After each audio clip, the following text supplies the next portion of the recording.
pessoal, tudo bom com vocês?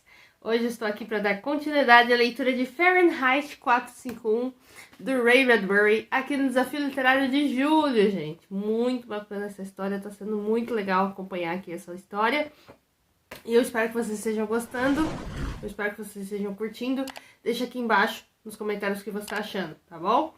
Deixa seu like, compartilha e também se inscreve no canal se você não for inscrito, tá bom? Não esquece de ativar as notificações.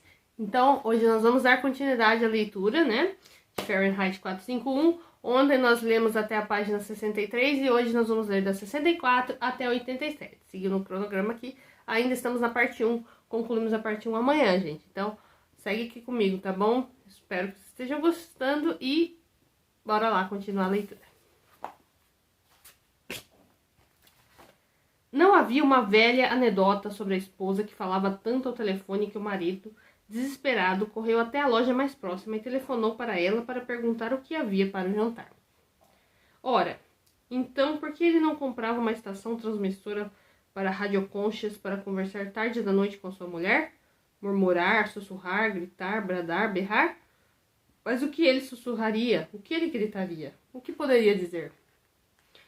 E de uma hora para outra, ela ficou tão estranha que ele mal acreditou que a conhecesse. Ele estava na casa de outra pessoa, como naquelas outras piadas que se contavam sobre o cavalheiro que voltava bêbado para casa, muito tarde da noite. Abre a porta errada, entra num quarto errado, deita-se na cama como uma estranha.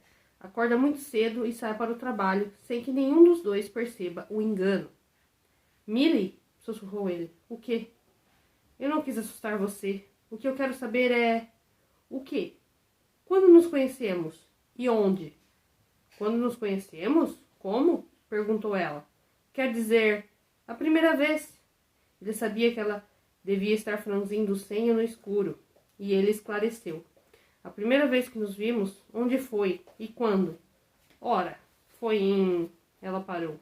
Não sei, disse ela. Ele sentiu frio. Você não consegue se lembrar? Faz tanto tempo? Só 10 anos. Só isso, 10 anos? Não fique nervoso, estou tentando pensar. Ela começou a emitir um estranho risinho que foi aumentando e aumentando.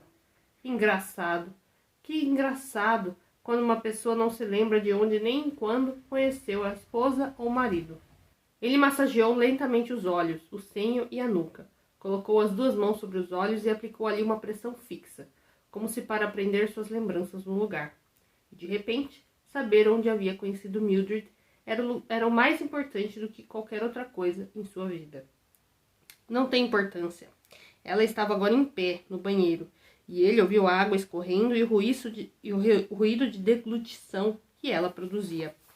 Não, imagino que não, disse ele. Ele tentou contar quantas vezes ela engolia e pensou na visita dos dois homens com o rosto de cor de óxido de zinco, com o cigarro pendurado nos lábios finos, e na cobra de olho eletrônico que revirava camada após camada de noite, pedra e água estagnada, e teve vontade de gritar para ela. Quantas você tomou essa noite? As pílulas. Quantas você tomará mais tarde sem saber? E assim por diante, toda hora. Ou talvez não essa noite, amanhã à noite. E sem que eu durma hoje à noite ou amanhã à noite, ou noite alguma, durante muito tempo, agora que isso começou. E pensou nela deitada na cama, com os dois técnicos do lado dela, não curvados de preocupação, mas apenas em pé, impertigados, os braços cruzados. E lembrou-se de ter pensado naquela hora que, se ela morresse, de certo ele não choraria, pois seria a morte de uma desconhecida, um rosto da rua, uma foto de jornal. E, de repente, a ideia lhe fora tão forte que ele começou a chorar, não pela morte, mas pela ideia de pensar em não chorar diante da morte. Um homem ridículo e vazio, junto de uma mulher ridícula e vazia, enquanto a serpente faminta a deixava ainda mais vazia. Como uma pessoa fica tão vazia? Perguntou a si mesmo. Quem esvazia a gente? E aquela flor terrível do outro dia, aquele dente de leão? Aquilo havia resumido tudo, não? Que pena, você não está apaixonado por ninguém. E por que não? Ora, pensando bem, não havia uma parede entre ele e a Mildred? Literalmente, não apenas uma, mas até agora 3, e muito caras também. E os tios, as tias, os primos, as sobrinhas e os sobrinhos que viviam nessas paredes, o bando alvoroçado de macacos que não diziam nada, nada, nada, e que falavam muito, muito alto, altíssimo. Ele fora levado a chamá-los de parentes desde o princípio. Como está o tio Luiz? Quem? A tia Maldi? A lembrança mais significativa que ele tinha de Mildred, na verdade, era de uma menininha na floresta sem árvores. Que esquisito! Ou melhor, uma menininha perdida num platô onde antes houvera árvores. Dava para sentir a memória de suas formas por toda a parte. Sentada no centro do levo. Que rótulo mais apropriado esse era agora. Fosse qual fosse a hora em que ele entrasse, agora as paredes estavam sempre falando com Mildred. É preciso fazer alguma coisa. Sim, alguma coisa precisa ser feita. Bem, não vamos ficar parados conversando. Vamos fazer alguma coisa. Estou com tanta raiva que poderia cuspir. Afinal, o que era aquilo tudo? Mildred não sabia dizer. Quem estava com raiva de quem? Mildred não sabia de nada. O que eles vão fazer? Ora, disse Mildred, espere aí e veja. Ele havia esperado para ver. Um grande temporal de som jorrou das paredes. A música o bombardeou com tamanho volume que seus ossos quase saltaram dos tendões. Ele sentia a mandíbula vibrar, os olhos irem de um lado para o outro em sua cabeça. Ele foi vítima de uma concussão. Quando tudo terminou, sentiu-se como um homem que havia sido atirado de um precipício. Girava numa centrífuga e fora desovado no alto de uma cachoeira que despencava numa queda sem fim, no vazio sem fim, e nunca chegava a tocar o fundo. Nunca, não chegava realmente a tocar o fundo, e caía tão rápido que nem roçava as bordas. Nunca chegava a tocar coisa alguma. O trovão enfraqueceu, a música morreu. Pronto, disse Mildred, e realmente era extraordinário. Algo havia acontecido, embora as pessoas nas paredes do salão mal tivessem se movido e nada realmente tivesse sido acertado. Tinha-se a impressão de que alguém havia ligado uma máquina de lavar roupa ou de que era aspirado para dentro de um gigantesco vácuo. Ele se afogava em música e pura cacofonia. Montag saiu do quarto transpirando e a ponto de desmaiar. E atrás dele, Mildred continuou sentada na poltrona e a voz prosseguiu novamente. Bom, agora vai ficar tudo bem, disse uma tia. Ah, não tenha tanta certeza, disse um primo. Ora, não fique com raiva. Quem está com raiva? Você está. Estou? Você está furioso. E por que eu estaria? Porque sim. Tudo isso está muito bem, gritou Montag. Mas do que eles estão com raiva? Quem são essas pessoas? Quem é aquele homem e quem é aquela mulher? São marido e mulher? São divorciados? Noivos ou o quê? Meu Deus, nada tem a ver com nada.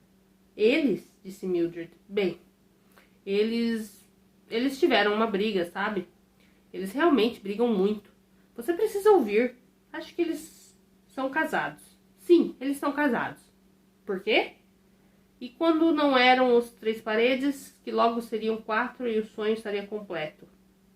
Então era o carro sem capota e Mildred dirigindo a 250 km por hora pela cidade. Ele gritando com ela e ela gritando de volta, e ambos tentando ouvir o que fora dito. Mas só se ouviu o barulho do carro. Pelo menos reduza para a velocidade permitida, gritou ele. O quê? Perguntou ela. Reduza para 90, pelo menos, berrou ele. O quê? Gritou ela. A velocidade, gritou ele. E ela acelerou para 260 por hora e cortou o fôlego de sua boca. Quando saíram do carro, ela tinha as conchas afundadas nas orelhas. Silêncio. Apenas o vento soprando, suave. Mildred, chamou ele, virando-se na cama. Montag estendeu a mão e arrancou um minúsculo inseto musical de sua orelha. Mildred! Mildred! Sim, sua voz era frágil. Ele teve a impressão de ser uma das criaturas eletronicamente inseridas entre as fendas das paredes fonocromáticas falando, mas sem que a fala transpusesse a barreira de cristal. Ele apenas conseguia fazer mímica, na expectativa de que ela se voltasse para ele e o visse. Não podiam se tocar através do vidro. Mildred, sabe a garota que te falei? Que garota? Ela estava quase dormindo. A garota da casa do lado. Que garota? Que casa? Você sabe, a garota do colégio, o nome dela é Clarice. Ah, sim, disse a mulher. Faz vários dias que eu não a vejo. 4 dias para ser exato. Você a tem visto? Não. Eu pretendia falar com você sobre ela, é estranho. Ah, eu sei de quem você está falando. Foi o que pensei. Ela, disse Mildred no quarto escuro. O que tem ela? Perguntou Montag. Eu ia lhe contar, mas esqueci. Esqueci. Diga-me agora o que é. Acho que ela foi embora. Foi embora? A família inteira se mudou para algum lugar, mas ela se foi para sempre. Acho que ela morreu. Não é possível que estamos falando da mesma garota. Não, é a mesma garota. McClellan, atropelada por um carro. Faz 4 dias.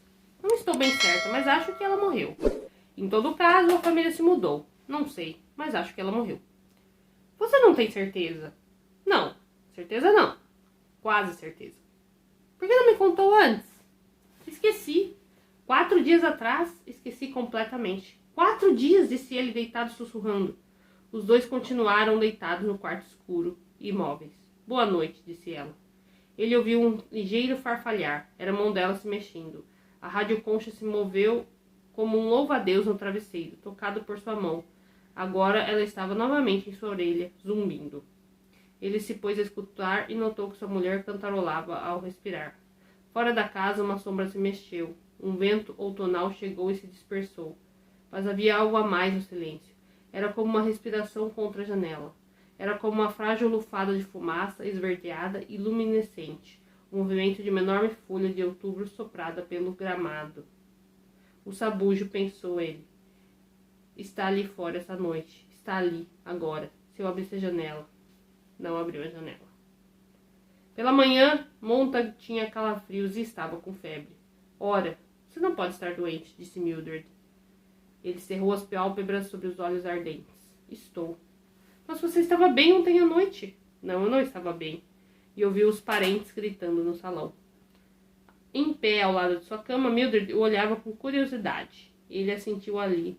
Viu-a sem abrir os olhos, o cabelo queimado por produtos químicos até virar uma palha quebradiça, os olhos como uma espécie de catarata invisível, mas que se podia adivinhar bem atrás das pupilas, os lábios vermelhos fazendo beicinho, o corpo tão magro quanto de um louva-a-Deus de dieta, e a carne como um toucinho branco. Ele não conseguia imaginá-la de outra forma. Você poderia me trazer aspirina e um copo d'água? Você precisa se levantar, disse ela. É meio-dia, você dormiu 5 horas a mais do que o habitual. Você poderia desligar o som do salão de TV? Pediu ele. É a minha família. Não pode desligar nem enquanto estou doente? Vou abaixar o volume. Ela saiu do quarto, não alterou nada do salão e voltou. Assim está melhor? Obrigado. É o meu programa favorito, disse ela. E a minha aspirina? Você nunca ficou doente antes? Ela saiu novamente. Bem, agora fiquei. Não vou trabalhar essa noite. Ligue para Betty por mim. Você estava esquisito ontem à noite, disse ela ao regressar, cantarolando. Onde está a aspirina? Perguntou Montag, olhando de relance para o copo d'água que ela trazia. Ah! Ela caminhou de novo até o banheiro. Aconteceu alguma coisa? Só mais um incêndio. Eu tive uma ótima noite. Uma noite ótima, disse ela no banheiro. Fazendo o quê? No salão. O que estava passando? Programas. Programas? Que programas? Alguns dos melhores que já passaram. Quem? Ah, você sabe, a turma toda. Sim, a turma.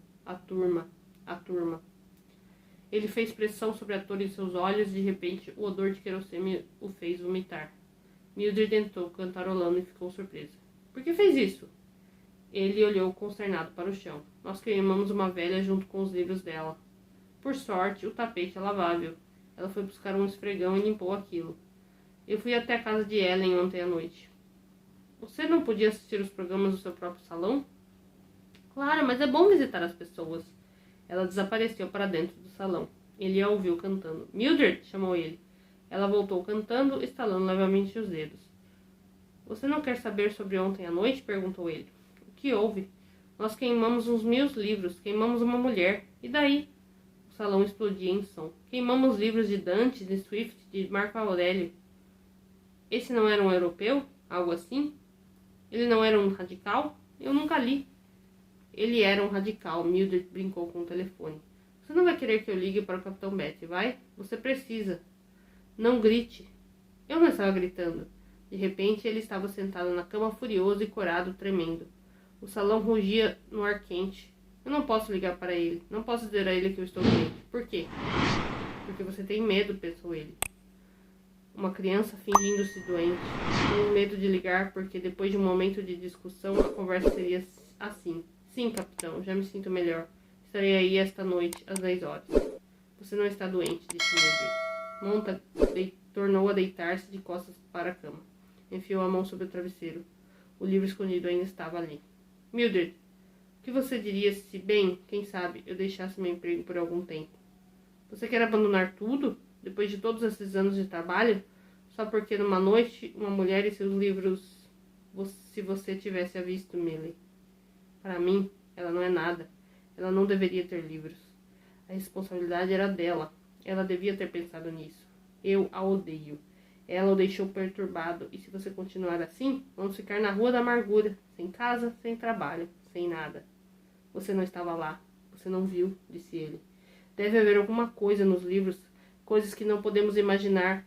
Para levar uma mulher a ficar numa casa em chamas, tem de haver alguma coisa. Ninguém se mata assim a troco de nada. Ela era fraca da ideia. Ela era tão racional quanto você e eu, talvez até mais, e nós a queimamos. Isso são águas passadas. Não, água não, fogo. Você já viu uma casa queimada? Fica fumegando durante vários dias. Bem, esse fogo durará para o resto da minha vida, meu Deus. Fiquei tentando tirar isso da minha cabeça a noite toda. Estou ficando meio louco com isso. Você devia ter pensado nisso antes de se tornar bombeiro. Pensado? Disse ele. Que escolha eu tinha? Meu avô e meu pai eram bombeiros. Em meus sonhos eu corria atrás deles. Do salão veio uma melodia de dança. Hoje o seu turno é mais cedo, disse Mildred. Você já deveria ter saído há 2 horas. Só agora que eu percebi. Não foi apenas porque a mulher morreu, disse Montag. Ontem à noite eu pensei em todo o querosene que usei nos últimos 10 anos. E pensei nos livros. E pela primeira vez percebi que havia um homem por trás de cada um deles, de cada um dos livros. Um homem teve de concebê-los. Um homem teve de gastar muito tempo para colocá-los no papel. E isso nunca havia me passado pela cabeça. Montag saiu da cama. Às vezes pode levar uma vida inteira para um homem colocar seus pensamentos no papel, depois de observar o mundo e a vida. E aí eu chego e em 2 minutos, bum, está tudo terminado. Me deixe em paz, disse Mildred. Eu não fiz nada. Deixar você em paz? Tudo bem, mas como eu posso ficar em paz? Não precisamos que nos deixem em paz. Precisamos realmente ser incomodados de vez em quando. Quanto tempo faz que você não é realmente incomodada? Por alguma coisa importante? Por alguma coisa real? E então se calou, porque se lembrou da semana anterior e das 2 pedras brancas olhando para o teto, e da bomba serpente com o olho de sonda e os 2 homens com cara de sabão, com o cigarro se mexendo na boca enquanto falavam. Mas aquela era outra Mildred. Era uma Mildred tão no fundo dessa aqui e tão incomodada, realmente incomodada, que as 2 mulheres nunca haviam se encontrado. Montag virou-se para o lado. Mildred dizia: Bem, agora você conseguiu. Ali fora, na frente da casa, olhe quem chegou. Não me importa. Uma viatura Fênix acabou de parar e um homem de camisa preta com uma serpente alaranjada costurada no braço está descendo ali na escada. O capitão Betty, disse ele. O capitão Betty. Montag não se mexeu, continuando a olhar para a brancura frio da parede imediatamente à sua frente. Por favor, vá atendê-lo, sim? Diga-lhe que estou doente. Diga você mesmo. Ela correu um pouco para cá, um pouco para lá e parou, os olhos arregalados, quando o interfone da porta, delicadamente, suavemente, chamou seu nome. Senhora Montag! Senhora Montag! Tem alguém aqui? Tem alguém aqui? Senhora Montag! Senhora Montag! Tem alguém aqui? E a voz foi sumindo. Montag se certificou de que o livro estava bem escondido atrás do travesseiro. Alçou-o lentamente para trás da cama, arrumou as cobertas sobre os joelhos no peito, semi-sentado, e após um momento, Mildred saiu do quarto e o capitão Betty entrou, passeando as mãos nos bolsos. Cale a boca dos parentes, disse Betty, olhando tudo em volta, exceto Montag e sua esposa. Dessa vez, Mildred correu. As vozes estridentes pararam de gritar no salão. O O capitão Betty sentou-se na poltrona mais confortável, um olhar sereno em sua face curada. Calmamente preparou e acendeu seu cachimbo metálico e soltou uma grande baforada. Só pensei em dar uma passada para ver como está o doente. Como adivinhou?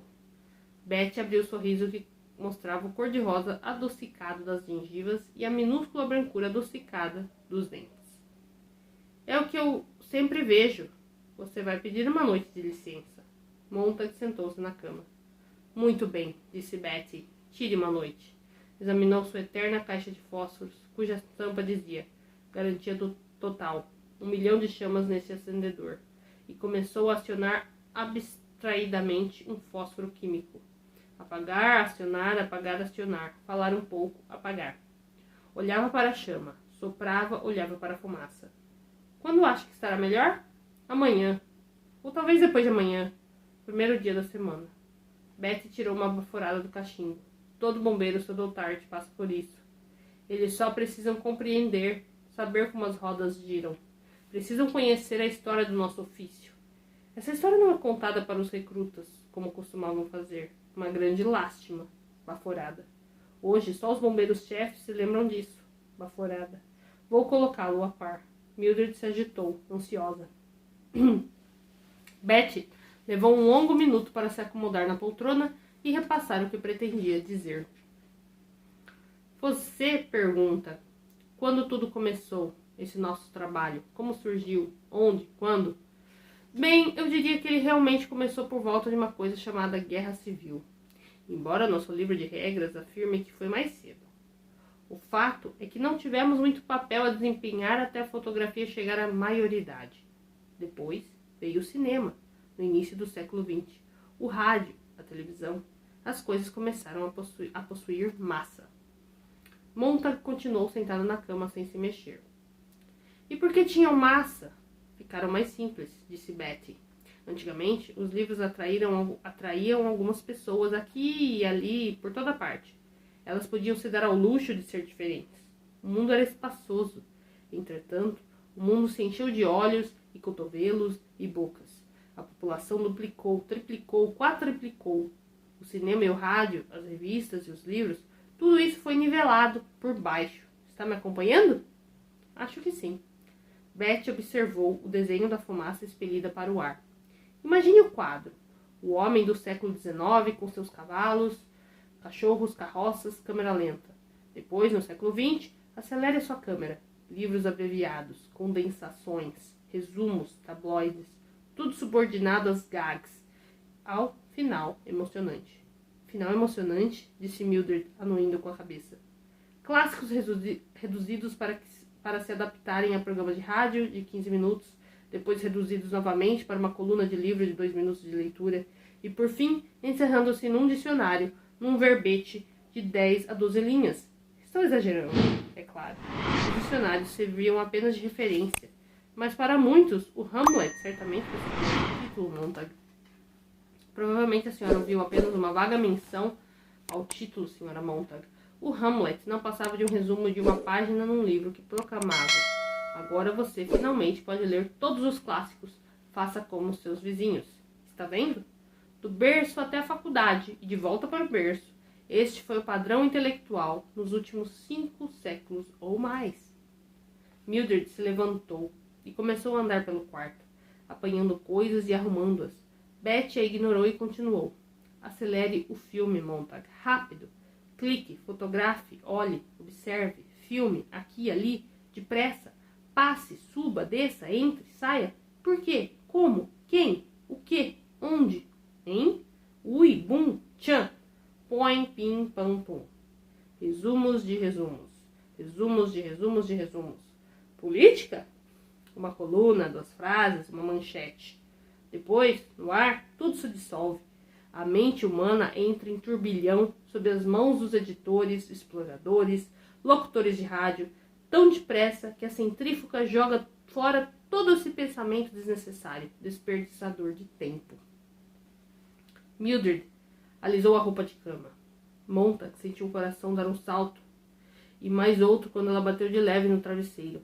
Agora ela puxava seu ombro para que ele se afastasse e ela pudesse tirar o travesseiro, ajeitá-lo e recolocá-lo no lugar, e talvez gritar e arregalar os olhos, ou simplesmente estender a mão dizendo, o que é isso?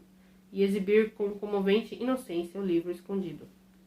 A escolaridade é abreviada, a disciplina relaxada, as filosofias, as histórias e a língua são abolidas, gramática e ortografia pouco a pouco negligenciadas e, por fim, quase totalmente ignoradas. A vida é imediata, o emprego é que conta, o prazer está por toda parte depois do trabalho. Por que aprender alguma coisa além de apertar botões, acionar interruptores, ajustar parafusos e porcas? Deixe eu ajeitar seu travesseiro, disse Mildred. Não, sussurrou Montag. O zíper substituiu o botão e o homem não tem mais tempo para pensar ao se vestir pela manhã. Uma hora filosófica e, por isso, melancólica. Aqui, disse Mildred. Sai, disse Montag. A vida se torna um grande tombo de bunda no chão. Montag, tudo é pum, ha e au. Uau. Uau, disse Mildred, dando um puxão no travesseiro. Pelo amor de Deus, me deixe em paz, gemeu Montag, furioso. Betty arregalou os olhos. A mão de Mildred havia se imobilizado atrás do travesseiro. Seus olhos estavam tateando a forma do livro e, à medida que identificava a forma, seu rosto assumia um ar de surpresa e logo de espanto. Sua boca se abriu para fazer uma pergunta. Tirar tudo dos teatros, exceto os palhaços, e instalar nas salas paredes de vidro e nelas fazer passar muitas cores alegres, como confetes, sangue, vinho tinto ou branco. Você gosta de beisebol? Não gosta, Montag? Beisebol é um bom jogo. Betty era agora quase invisível. Uma voz em algum lugar atrás da tela de fumaça. O que é isso? Perguntou Mildred, quase com prazer. Montag comprimiu as costas contra os braços delas. O que é isso aqui? Sente-se, gritou Montag. Ela se afastou num salto, com as mãos vazias. Nós estamos conversando. Betty prosseguiu como se nada tivesse acontecido. Você gosta de boliche, não gosta, Montag? Boliche, sim. E golfe? Golfe é um ótimo jogo. Basquete? Um ótimo jogo. Bilhar, sinuca, futebol? Ótimos jogos. Todos. Mas esporte, para todos, espírito de grupo, diversão. E não se tente pensar, não é? Organizar, tornar a organizar e superorganizar, super esportes. Mais ilustrações nos livros.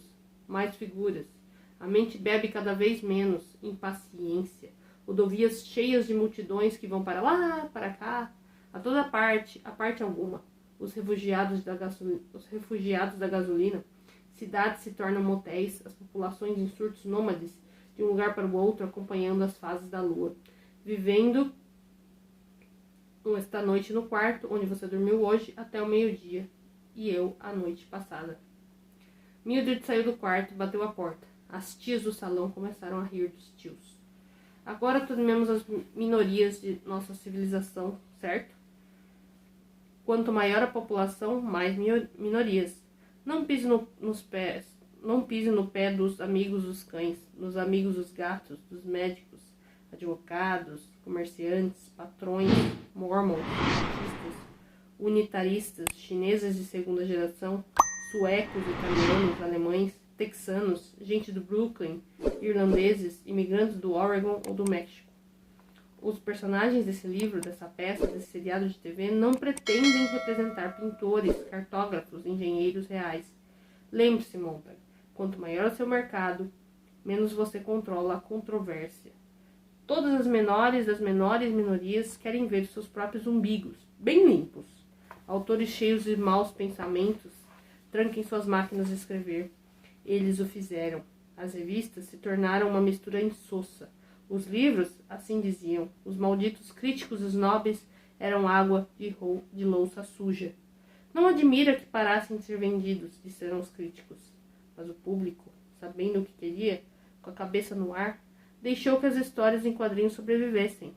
E as revistas de sexo em 3D, é claro. Aí está, Montag. A coisa não veio do governo. Não houve nenhum decreto, nenhuma declaração, nenhuma censura como ponto de partida. Não. A tecnologia, a exploração das massas e a pressão das minorias realizaram a façanha, graças a Deus. E hoje, graças a elas, você pode ficar o tempo todo feliz. Você pode ler os quadrinhos, as boas e velhas confissões ou os periódicos profissionais. Sim, mas onde entram os bombeiros nisso tudo? Perguntou Montag. Ah, Betty inclinou-se, varando a rala névoa de fumaça em seu cachimbo. Nada mais simples e fácil de explicar. com a escola formando mais corredores, saltadores, fundistas, remendadores, agarradores, detetives, aviadores e nadadores em lugar de examinadores, críticos, conhecedores e criadores imaginativos, a palavra intelectual, é claro, tornou-se o palavrão que merecia ser. Sempre se teme o que não é familiar. Por certo, você se lembra do menino da sua sala na escola que era excepcionalmente brilhante. Era quem sempre recitava e dava as respostas enquanto os outros ficavam sentados com cara de cretinos, odiando-o. E não era esse sabichão que vocês pegavam para Cristo depois da aula? Claro que era. Todos devemos ser iguais. Nem todos nasceram livres e iguais, como diz a Constituição, mas todos se fizeram iguais. Cada homem é a imagem de seu semelhante, e com isso todos ficam contentes, pois não há nenhuma montanha que os diminua, contra a qual se avaliar. Isso mesmo, um livro é uma arma carregada na casa vizinha. Queime-o, descarregue a arma, façamos uma brecha no espírito do homem. Quem sabe quem poderia ser alvo de homem lido? Eu? Eu não tenho estômago para eles, nem por um minuto. E assim, quando as caças finalmente se tornaram a prova de fogo no mundo inteiro, você estava certo em sua suposição na noite passada. Já não havia mais necessidade de bombeiros para os velhos fins. Eles receberam uma nova missão, a guarda de nossa paz de espírito, a eliminação do nosso compreensível e legítimo sentimento de inferioridade. Censores, juízes e carrascos oficiais. Eis o nosso papel. Montag, o seu e o meu. A porta do salão se abriu e Mildred estava ali parada, olhando para eles, olhando para Betty e depois para Montag. Atrás dela, as paredes do salão estavam inundadas de fogos de artifício verdes, amarelos e laranja, chiando e estourando ao som da música produzida quase inteiramente por tambores, tantãs e pratos. Os lábios se moviam e ela estava dizendo algo, mas o barulho a encobria. Betty bateu o cachimbo na palma da mão rosada, estudou as cinzas como se fossem um símbolo a ser diagnosticado e no qual se encontraria um sentido. Você precisa entender que a nossa civilização é tão vasta que não podemos permitir que as nossas minorias sejam transtornadas e agitadas.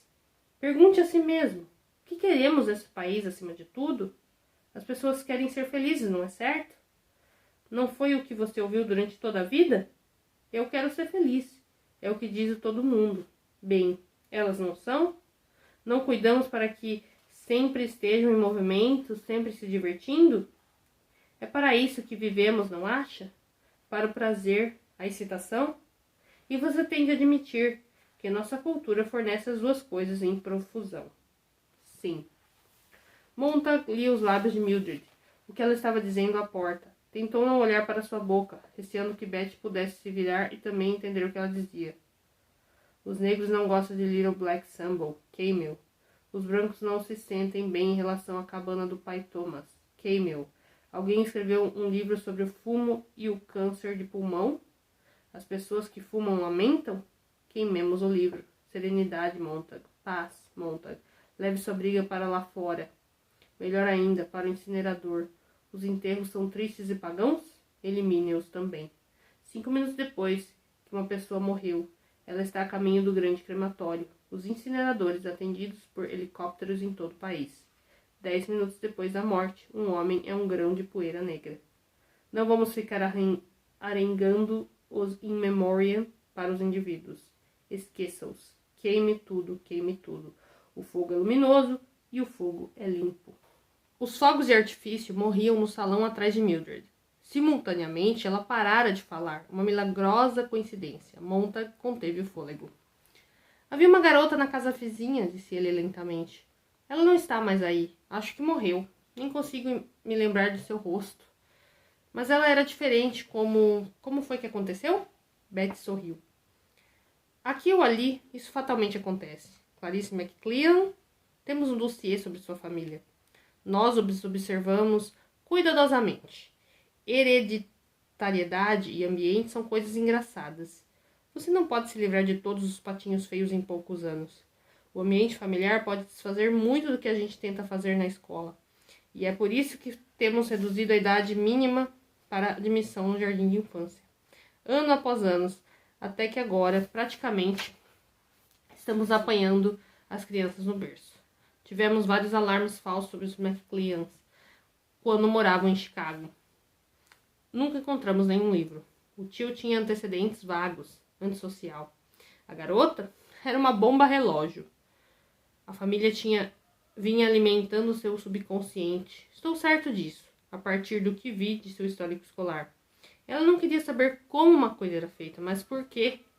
Isso pode ser embaraçoso. Você pergunta o porquê de muitas coisas e, se insistir, acaba se tornando realmente muito infeliz.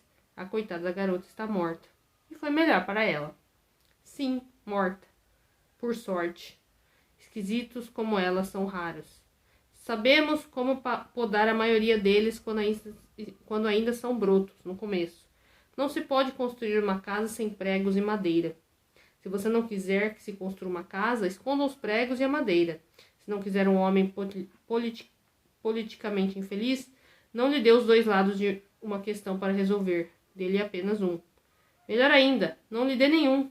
Deixe que ele se esqueça de que há uma coisa como a guerra. Se o governo é ineficiente, despótico e ávido por impostos, melhor que ele seja tudo isso do que as pessoas se preocuparem com isso. Paz, Montag. Promova concursos em que vençam as pessoas que se lembrarem da letra das canções mais populares ou dos nomes das capitais dos estados ou de quanto foi a safra de milho do ano anterior.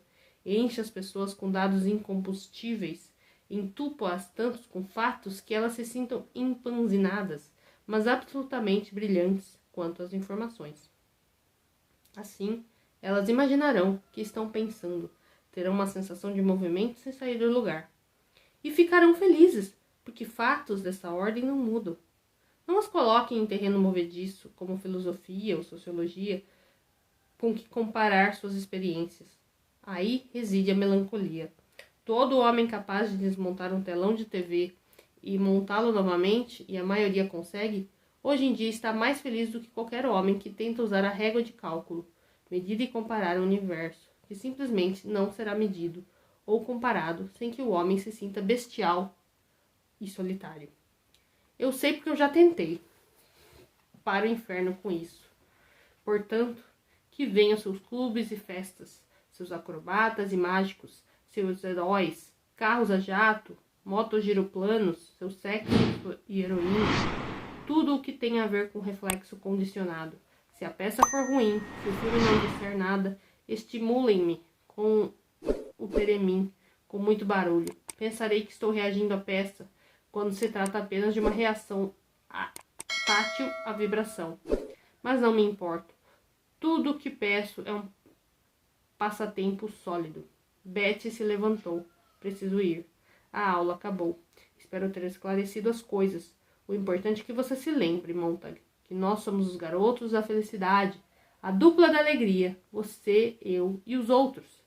Nós resistimos à pequena maré daqueles que querem deixar todo mundo infeliz com teorias e pensamentos contraditórios. Estamos com os dedos no dique. Segure firme. Não deixe a torrente de filosofia melancólica e desanimadora engolfar o nosso mundo. Dependemos de você.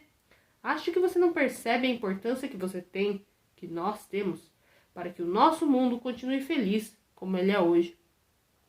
Betty apertou a mão frágil de Montag e continuou sentado na cama, como se a casa estivesse desabando sobre si e ele não conseguisse se mexer.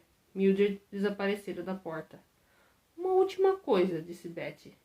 Pelo menos uma vez na carreira. Todo bombeiro sente uma coceira. O que será que os livros dizem? Ele se pergunta. Aquela vontade de coçar aquele ponto, não é mesmo? Bem, Montag, pode acreditar. No meu tempo, eu tive de ler alguns, para saber do que se tratava. E lhe digo, os livros não dizem nada. Nada que se possa ensinar ou em que se possa acreditar. Quando é ficção, é sobre outras pessoas inexistentes, invenções da imaginação. Caso contrário, é pior. Um professor chamando outro de idiota, um filósofo gritando mais alto do que o seu adversário, todos eles correndo, apagando as estrelas e extinguindo o sol. Você fica perdido. Bem, nesse caso, e se um bombeiro acidentalmente, realmente, sem nenhuma intenção, levar consigo um livro para casa? Montag se contraiu. A porta aberta olhava para ele com seu grande olho vazio. Um erro natural, apenas curiosidade, disse Betty. Não ficamos super ansiosos ou furiosos. Deixamos que o bombeiro fique com o livro por 24 horas. Se ele não queimar até lá, simplesmente chegamos para queimá-lo para ele. É claro, disse Montag, a boca seca. Bem, Montag, você pega outro turno mais tarde. Ainda hoje? Nós o veremos hoje à noite, não é? Eu não sei, disse Montag. O quê? Betty pareceu ligeiramente surpreso. Montag fechou os olhos. Eu irei mais tarde, talvez. Certamente sentiremos sua falta se você não for, disse Betty, enfiando o cachimbo no bolso, pensativo. Eu não vou mais voltar, pensou Montag. Melhore e fique bem, disse Betty. Virou-se e saiu pela porta aberta. Montag observou pela janela enquanto Betty se afastava em seu cintilante carro amarelo fogo com os pneus pretos, cor de queimado. Do outro lado da rua, as casas continuavam com suas fachadas insípidas. O que foi que Clarice havia dito naquela tarde? Nenhum alpendre. Meu tio disse que geralmente existiam alpendres, e as pessoas às vezes se sentavam ali à noite, conversando quando queriam conversar, caladas nas cadeiras de balanço, só se balançando quando não queriam conversar. Às vezes, simplesmente ficavam ali sentadas, pensando, refletindo. Meu tio disse que os arquitetos eliminaram os alpendres porque não tinham um bom aspecto. Mas meu tio disse que isso não passava de racionalização. O verdadeiro motivo, escondido por baixo, podia ser o de que não queriam as pessoas sentadas daquele jeito, sem fazer nada, balançando nas cadeiras, conversando. Esse era o tipo errado de vida social. As pessoas conversavam demais. E tinham tempo para pensar. Por isso acabaram com os alpendres. E com os jardins também. Quase não há mais jardins nos quais sentar. E olhe para a mobília. Não há mais cadeiras de balanço. Elas são confortáveis demais. Vamos fazer as pessoas se levantarem e correrem, meu tio disse. E meu tio, e a voz dela sumia. Montag se virou e olhou para sua esposa, que estava sentada no meio do salão, conversando com um locutor que por sua vez falava com ela. Senhora Montag, dizia ele, isso, aquilo e aquilo outro. Senhora Montag, patati patatá. O acessório de conversão, ele custava $100, automaticamente introduzia o nome dela, sempre que o locutor se dirigia ao seu ouvinte anônimo, deixando um espaço em branco, onde as sílabas corretas podiam ser inseridas. Um dispositivo ondulatório especial também alterava a imagem do locutor, fazendo com que seus lábios articulassem com perfeição as vogais e as consoantes. Ele era um amigo. Nenhuma dúvida, um bom amigo. Senhora Montag, agora olhe bem aqui. E eu vou concluir aqui a leitura de hoje, gente. No início da página 88, tá? Que eu li até 87, aqui, ó. E aí concluí aqui só para terminar o parágrafo, tá?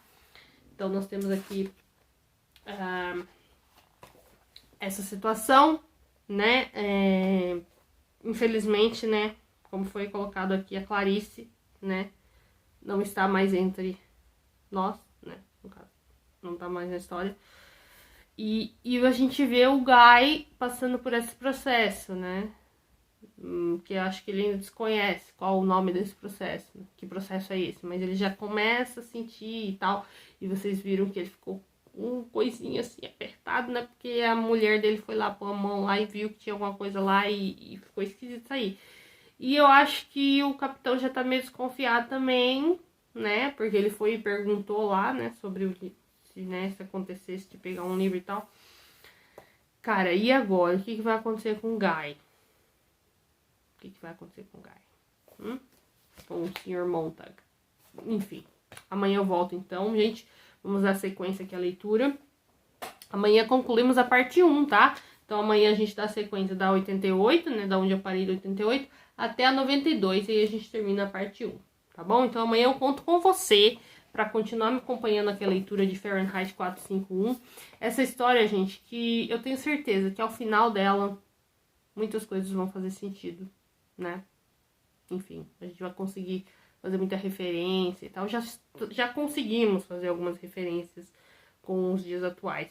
E o interessante é... Eu não sei se foi na introdução do Neil Gaiman ou se foi no que eu preparei já o vídeo sobre a história do Ray Bradbury. E é interessante porque acho que foi na hora que eu tava preparando o vídeo sobre a vida e obra dele.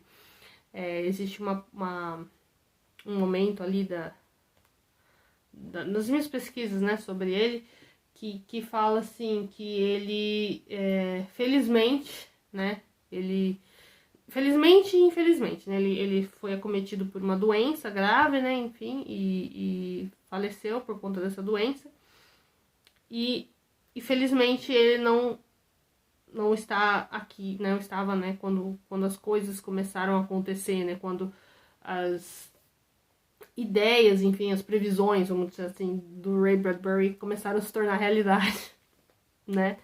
Então, felizmente, ele não estava presente para ver as coisas que ele imaginou, teorizou, acontecendo de fato.